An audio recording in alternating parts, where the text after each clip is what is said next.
just get your mind together and come on across to me.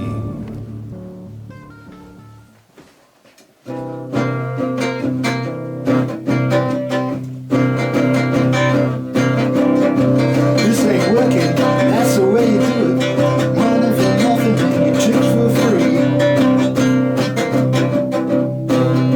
Money for nothing. Money for nothing. Money for nothing.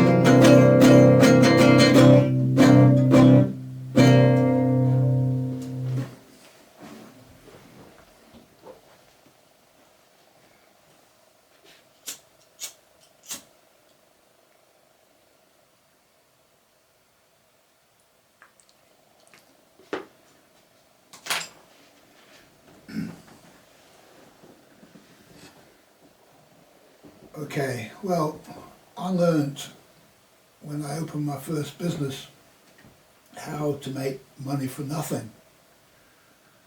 And what you do is you invent a high hourly rate for yourself, like let's say, well, it used to be like £80 an hour in my day, but it's probably more like £200 an hour. Probably some people charging £1,000 an hour, I don't know. But you invent some ridiculous figure and then you go and act like you want to help somebody, do some work for somebody, and then you send them a big bill, an invoice, the invoice, that's it, you invoice them, you create a legal document. And when you receive an invoice, that's like, if you don't pay this, they can give this to some debt collecting organisation. Look, there's all an organisation involved here. And then they can put you through the court organisation and you have to pay. Okay. Now, what I envisage is, my vision for it, is that there never ever be another invoice ever again. How would you like to live in a society without any invoices? You never receive anything through the mail again which says pay up, okay?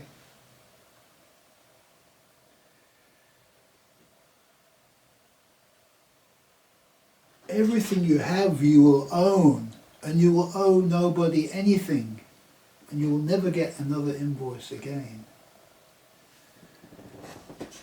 That is the real New World Order, if you like. I remember the first time I came across this was, I went to an accountant. I had a friend, we were both working together in a business. The business was called Unisoft Solutions Limited. And we were like partners, really. But instead of him joining together with me, he had his own business called Advanced Business Solutions, okay? And we made to work together, we made a third company called Computer College Limited. Now we've got 3 hats and 2 people, you know, it's like ridiculous. And I used to invoice him at the end of the month, and he used to invoice me. Or no, we both used to invoice Computer College, but we didn't do it. Computer College just produced its own invoices. And, you know, paid us the money, okay, into our fake companies, all right? And then all that stuff, my boat, my car, my whatever, all that's tax deductible, you know, because part of Unisoft Solutions was take people fishing and stuff like that, you know. It's a crazy, crazy world out there. Anyway, we were doing quite well. We were selling computers and we advertised them in the local paper, but this was our biggest expense. We used to spend hundreds of pounds advertising computers. And I'm smelling my rice cooking. I better just turn it off.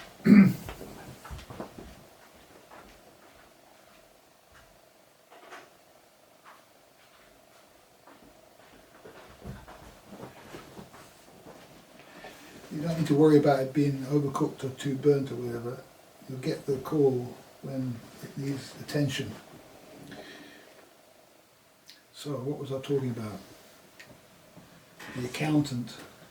Okay, oh yeah, so my friend said to me, well, let's go and see this accountant, because maybe we're doing something wrong, maybe we don't need to pay all this advertising money. Yeah?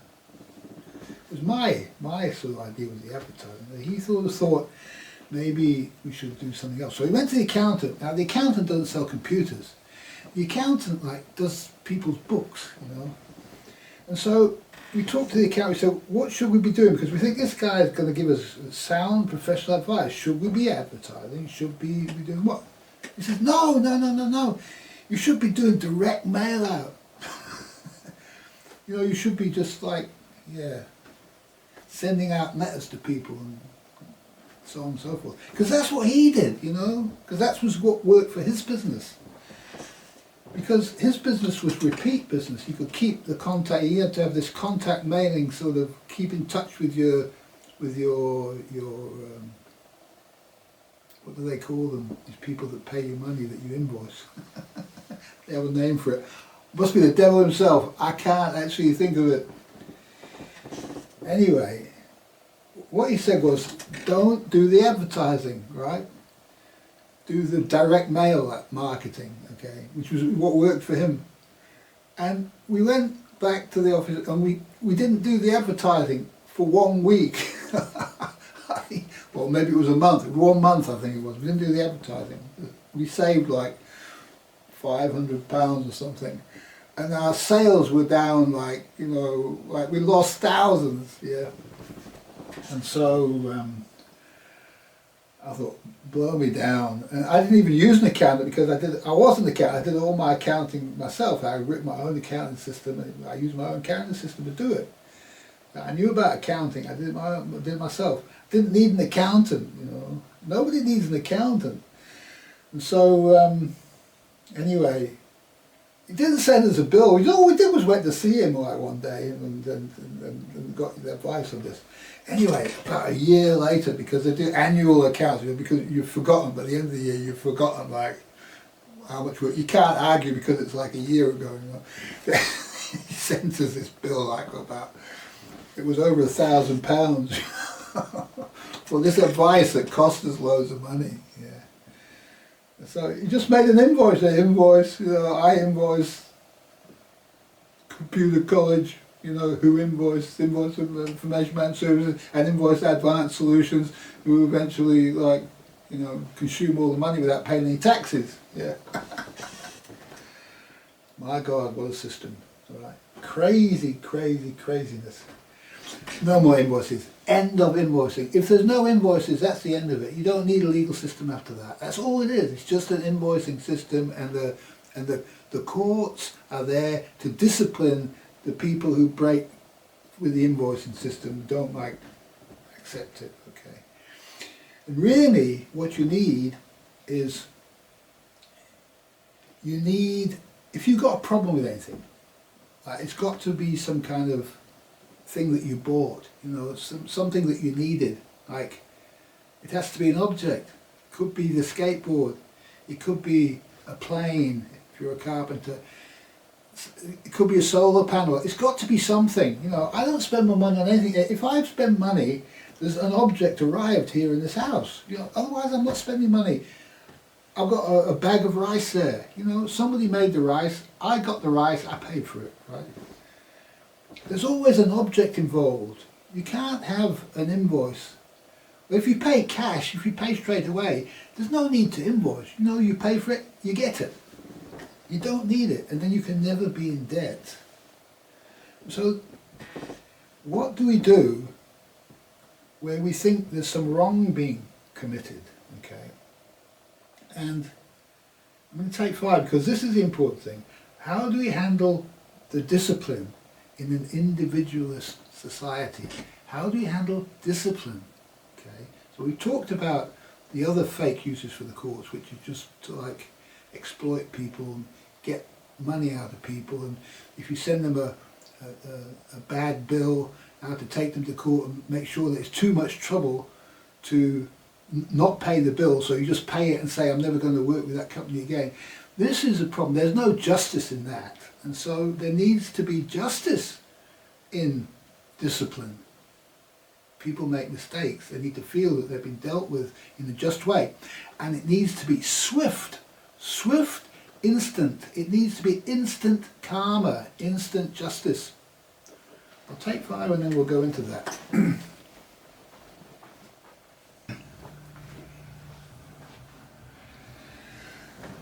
Well, as you can see, I ate my rice and beans whilst I was editing that last video. So, lunch, work, I don't know, it all seems to take care of itself, doesn't it? Yeah. Now, I just reviewed this back and I see we're up to what you do if there's some kind of thing that's wrong, needs discipline. Yeah. Well, let's go back to the skateboarding analogy. Okay, you got this skateboard and you jumped on it, boom, and the wheel fell off. Okay. Okay, now it isn't made in China, yeah, like well, you know, you ride it off to experience and don't bother with skateboards or try something else. It's made at the skate park there by the masters of skateboarding. They're the ones who are making the stuff, okay? They're the ones who are setting the price for skateboards, and they're the ones who knows what justice of skateboard is all about. Nobody else knows. Nobody else knows what's involved in making a skateboard. Is it a fair price for a skateboard? Is it a rip-off? Is it a bad skateboard? Is it a good skateboard? So as soon as the wheel falls off, well, if you look at it you think, oh, you know, I can see what's wrong with that, you just fix it yourself and carry on, don't you? But if you look at it and you think, no, this is bullshit, I can't actually live with this, you know, I've been ripped off, yeah. What you do is, you don't pick up your computer and send an email, you don't pick the phone up and look for some phone number. You take the skateboard in your arm, you walk down to the skate park, right? And the guys are there doing their stuff. And you say, oh, I want to talk to a master, okay? You don't need to talk to the head guy, head honcho. If he's not there, if he's there, he'll probably step forward if you're not doing anything else. You talk to a master, okay? And you say, look, skateboard, I don't think it's good enough. What's going on here? And so the master looks at the skateboard, and if it's not good enough, he says, don't worry, leave it with us, we'll sort this out. And that's the end of it. You don't need to get involved anymore. Now justice will be served. Okay. So basically that will consist of the master. If it's built by another master, okay, then what will happen is the guild will have a meeting with the highest guy, and they'll bring the subject up. And they'll have the object there as a skateboard, and they'll examine it and say, look, it's not good enough, or there was a reason why, or whatever. They'll come to the bottom of it, you understand? That is the court of the guild. It's not an organisation.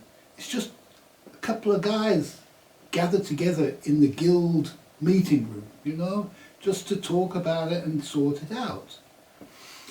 And if there's discipline required, let's say it's built by a master, you know, well, if they decide the work's not good enough, right, they'll call the master in and they will discipline that master.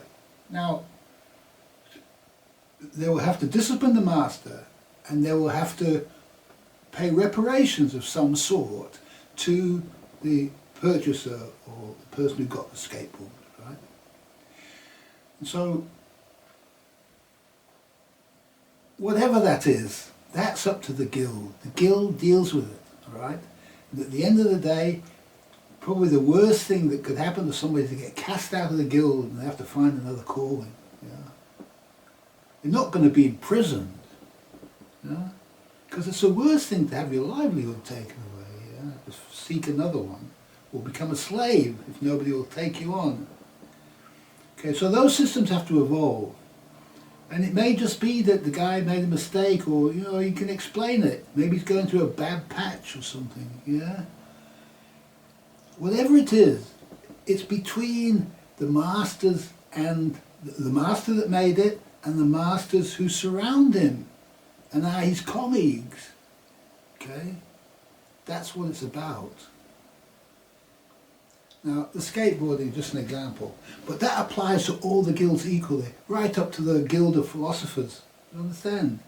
And in the end, a king, if there's a king can be deposed by the highest philosopher in the land. The king can be excommunicated. Yeah? There's all sorts of ways whereby the king and that worldly domain is disciplined by the church domain, which is headed up by the school of philosophy. Okay. And the one is living in poverty, chastity and obedience. The other is part of a material world, okay, if that is the case. Ideally we don't have a material world, but always in society there's going to be people who are not ready for a divine civil society, and these people have to be accommodated in the world. And I'm not going to go into the details of that because this is just the individualism of discipline versus the cause. You can see that there can be an individualism of discipline. Now, there's another kind of individual discipline which involves instant karma. And this is if a master and another master meet and there's some argument, some problem between the two.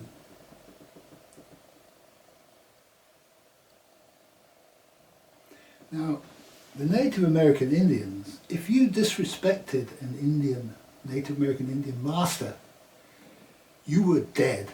That was it. You were just dead, instant karma. Instantly the guy would just done, yeah?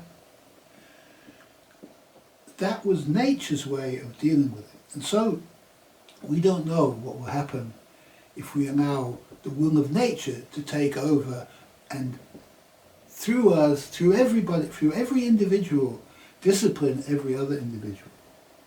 But I say to you that that's the way it used to work, and that was good. And in the end it produced a divine civil society. Anything else is not natural. If there's fake laws controlling the movements of people, what they're allowed to do, what they're not allowed to do, they really, really need to take it upon themselves to know that. And if they make a mistake, discipline somebody, somebody else will discipline them, you understand? It's necessary to let the freedom reign in this area of discipline. Allow it to take its course, because what you don't learn from wisdom, you have to learn from woe. And discipline like this is the woe aspect of nature. It's a destructive force. It destroys bad ideas, wrong notions in the brain.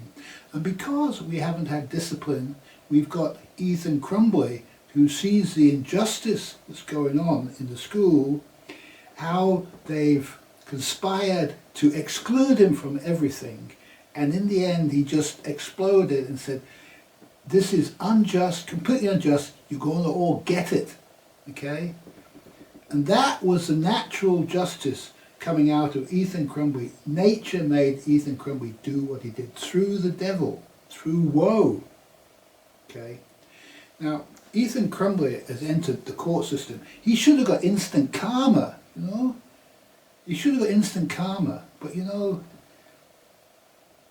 I said you know what I'm talking about.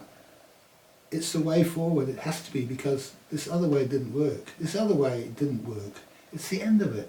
It's the end, and it's the beginning of a new age. Okay? Thanks for watching.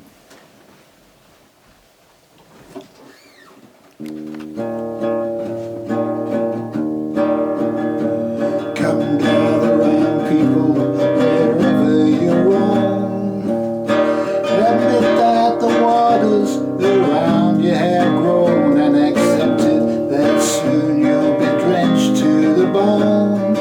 If your time to you is worth saving, start swimming, are you sinking?